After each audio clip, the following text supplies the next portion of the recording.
something? Absolutely. You know what we gotta do? Toga party. We're on double secret probation, whatever that is. We can't afford to have a toga party. You guys up for a toga party? Toga! Toga! Sit down. The funniest man on the planet found dead in a Hollywood bungalow at 33. The Harvard kid who wrote it off a Hawaiian cliff 2 years later. Same age, shoes still on the edge. And the one nobody can find at all. Stay with me. You know the movie, Toga, food fight, Bluto on the ladder. Made for $3 million, pulled in over 140. Where are they all in 2026? Most of them are gone now. The ones who are left have stories you've never heard. The man in Bungalow 3, John Belushi. John Adam Belushi, born January 24th, 1949 in Humboldt Park, Chicago. Albanian-American kid, son of a restaurant owner. 28 when he played Bluto. They paid him $40,000, same amount they paid the horse. Ladies and gentlemen, John Belushi. Behind that energy was something none of his closest friends could fix. Penny Marshall said strangers handed in drugs on the street. You couldn't walk down a sidewalk with him without people pressing things into his palm. On the Blues Brothers set, John Landis once walked into his trailer and found a literal pile of cocaine on the table.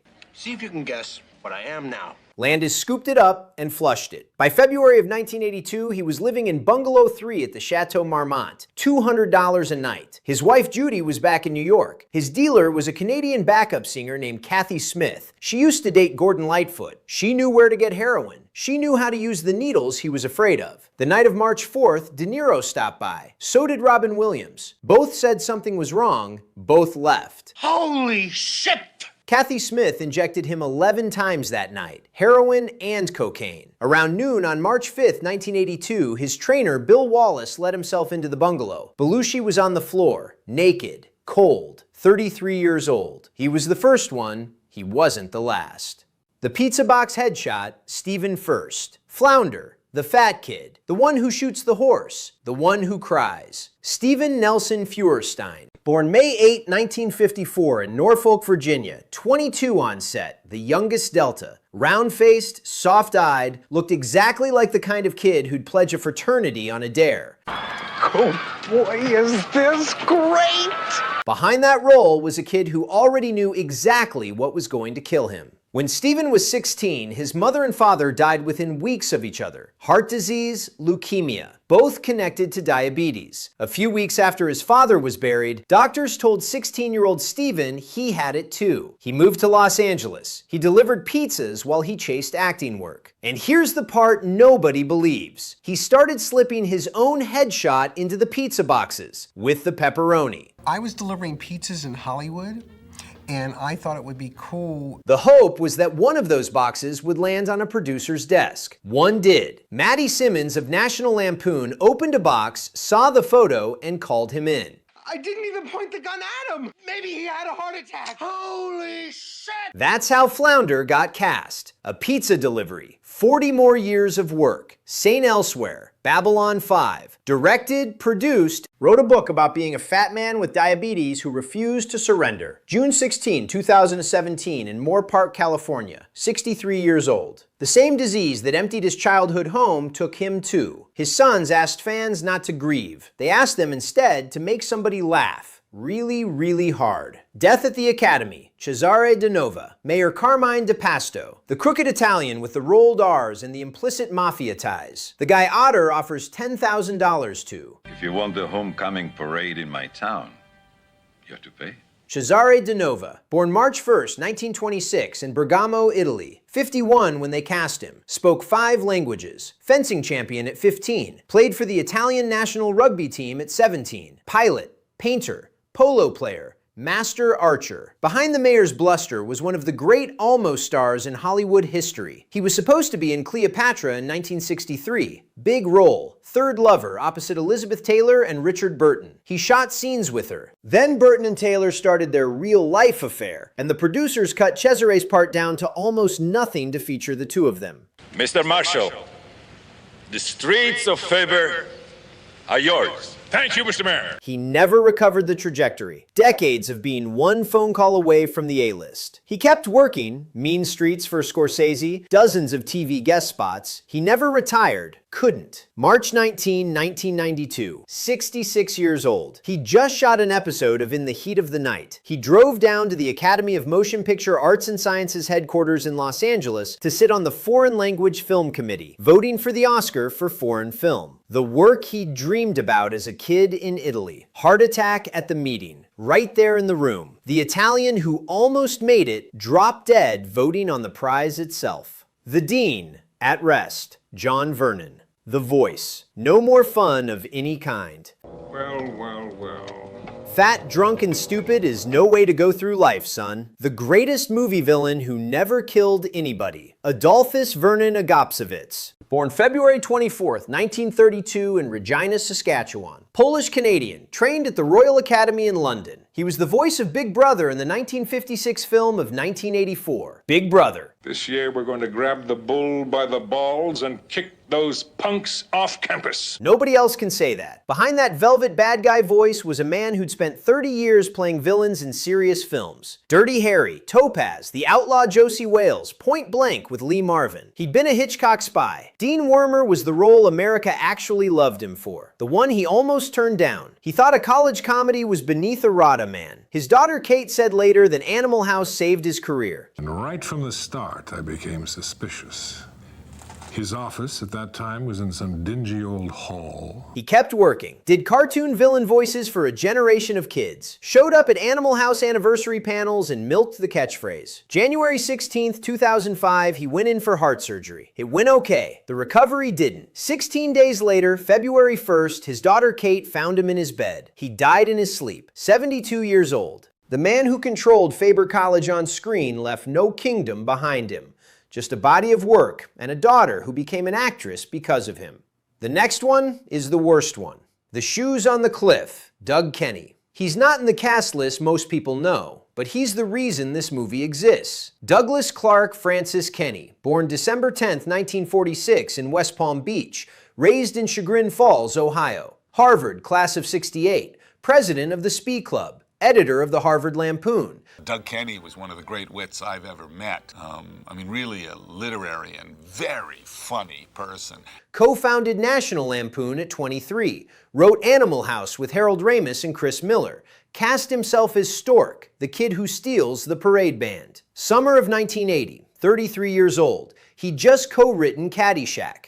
The reviews came in brutal. He took it personally, started using more cocaine, told a friend, "They're going to hate me now." The friend said, "Doug, the movie's going to make $40 million. Kenney wouldn't hear it. Chevy Chase pulled him aside, said, "Come to Hawaii, get clean." They went. They tried. Chevy flew back for a meeting. Catherine came out, then left. Doug was alone. August 27th, 1980. He drove to Hanapepe Lookout on Kauai. The sign there says, "Stay back." Body found 3 days later. 35 feet down, wedged between two rocks. His shoes were on the edge. In his hotel room, written on the bathroom mirror in soap, were the words, "I love you." 33 years old, same age as Belushi, 24 months apart. Harold Ramis said the line that got passed around for 40 years. Doug probably fell while he was looking for a place to jump.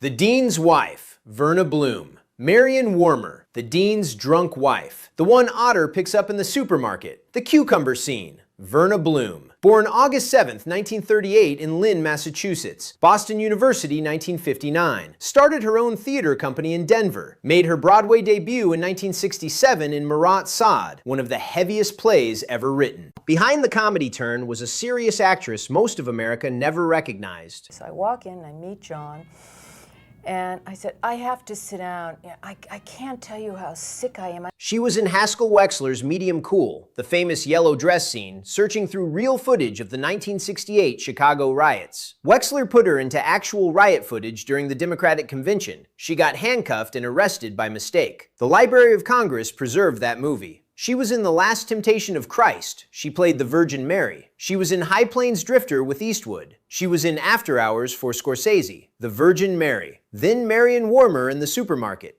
That was her range. She married a New Yorker writer named Jay Cox. They had a son, Sam. Moved to Maine eventually, to a place called Bar Harbor on the water. Late in her 70s, the dementia started. Slow at first, then quickly. By 2018, she didn't really know where she was. She died on January 9th, 2019, 80 years old, Bar Harbor. Her son later said the Virgin Mary was the role she was proudest of. Not Animal House, Last Temptation. Most of America never saw it. The Woman Who Vanished, Sarah Holcomb. Clarette DePasto, Mayor DePasto's daughter, the girl Pinto carries home in a shopping cart. The whole controversial subplot of the movie hinged on her face. Sarah Holcomb, born September 11, 1958 in Connecticut, 19 on set, playing 13. First film.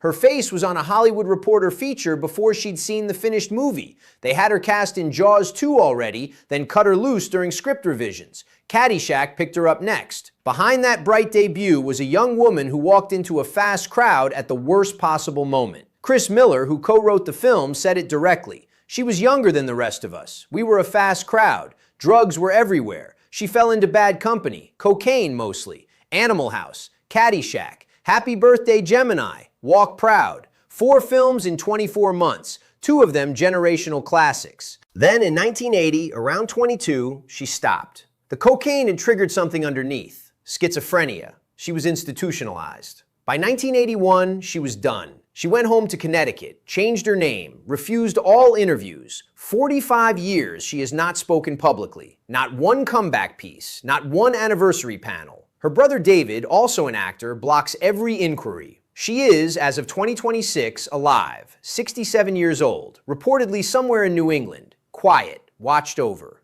The only main cast member of Animal House that nobody from Animal House can reach. Some people don't want to be found. The Omegas, Metcalf, Doughton, McGill. The bad guys, the blonde preppies, the ROTC fascist with the riding crop. Mark Metcalf as Doug Niedermeyer, the most quoted villain in college comedy history. Your ass is mine. James Doughton as Greg Marmalard, the smug fraternity president. Bruce McGill as D-Day, the motorcycle guy who isn't really an Omega, but lives in the same universe of physical menace. Behind those buzz-cut faces are 3 actors who quietly turned out to be the survivors. Mark Metcalf is 80 in 2026. He owned a restaurant in Wisconsin for years. Showed up in Twisted Sister music videos in the 80s, playing the same Niedermeyer character, screaming at long-haired teenagers. Played the maestro on Seinfeld. Still working, still doing the Roald R villain voice on demand. James Doughton is 75. He kept acting through the 80s, Spring Break, Beach Girls, then walked away. Became a casting director and producer. Quiet Life, California, married. He hasn't given an interview about Animal House in maybe 15 years. Bruce McGill is the survivor with the long career. The Insider, Animal House, MacGyver. He's 75 and works constantly. Played Texas governors and FBI agents in 50 different movies. The guy you know, but can never remember the name of. 3 Omegas, all alive, all in their 70s, all quietly built lives the Deltas in the cast didn't. The Deltas who made it. Tim Matheson, Otter, 78 years old, started acting at 13 on Leave It to Beaver. 2-time Emmy nominee for The West Wing. He bought National Lampoon magazine in 1989 and ran it for years. 5 wives over the decades, still acting on Hallmark and procedurals. Peter Riegert, Boone, 78, did Local Hero in 1983, Crossing Delancey in 1988, both small classics. Dated Bette Midler for years. Quietly one of the most respected actors of his generation. Still working. Karen Allen, Katie, 74. She walked off Animal House and right into Raiders of the Lost Ark. Played Marion Ravenwood, punched Indiana Jones in the face. Came back for Crystal Skull. Still acting, runs a textile gallery in the Berkshires now, sells her own knitwear designs. Kevin Bacon,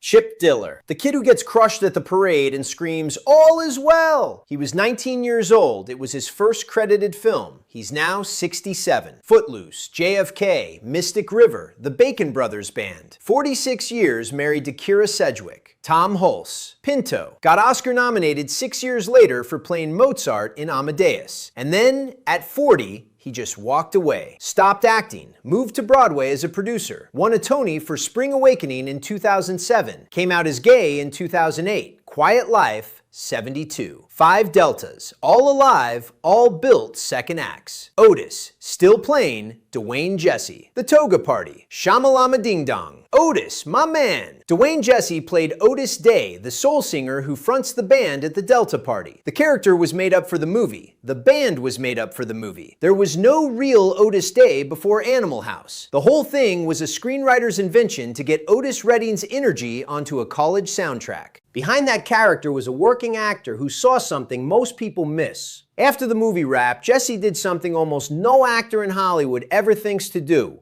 He went to a lawyer and bought the rights to the character name, to Otis Day. The studio let it go. They didn't think it was worth anything. Then he formed the real band, Otis Day and the Knights, and he toured college campuses for the next 45 years, selling out frat houses, wedding receptions, state fairs, reunion tours. He played the Animal House anniversary screenings. He showed up at conventions in costume. He's almost 80 in 2026. He's in semi-retirement now in Las Vegas, but Otis Day and the Knights still play occasionally with a younger frontman taking the lead vocals while Dwayne sits on stage and waves. The actor became the character, then the character became his living for 4 decades. This one's almost a happy ending. Almost. The Man with the Oxygen Tank, Donald Sutherland. The Professor. I'm not joking, this is my wife. The pot-smoking English teacher who reads the worst scene in Paradise Lost. Donald McNichol Sutherland. Born July 17, 1935 in St. John, New Brunswick. 6'4". Already a movie star when he showed up. Mosh. Clute. Don't Look Now. Universal would only greenlight Animal House if a real movie star said yes. Sutherland was friends with Landis. Landis said it directly. Donald Sutherland is the only reason this film got made. He was on set for 2 days. They offered him 20,000 plus points, a percentage of the gross. He said no. They came back with 25,000 against 2%. He took the flat fee. He didn't think the movie would work. That decision cost him roughly $14 million. He did the math himself in interviews for the rest of his life. But the man kept working. Ordinary People, JFK, The Hunger Games, President Snow, the role that made him famous to a new generation in the 2010s. Got an honorary Oscar in 2017 because the Academy was tired of forgetting him. In his 80s, his body started giving out. COPD. By his last years, he was on an oxygen tank full-time, hidden under the wardrobe on set. Filmed TV into 2020 with a tube up his nose. June 20th, 2024, Miami, hospice, 88. His son Kiefer wrote, he loved what he did and did what he loved. Belushi on a bungalow floor at 33. Doug Kenney off a cliff at 33, 24 months later. Sarah Holcomb somewhere in Connecticut that nobody can reach. Sutherland breathing through a tube at the end. 12 names, a lot of laughter, a lot of grief sitting underneath it. Which one hit you the hardest? Tell me in the comments. And if you stay subscribed, there's a 13th person. The one who flushed Belushi's cocaine down a toilet. The one still alive in 2026 carrying every one of these losses. John Landis. I'll tell you his story next week.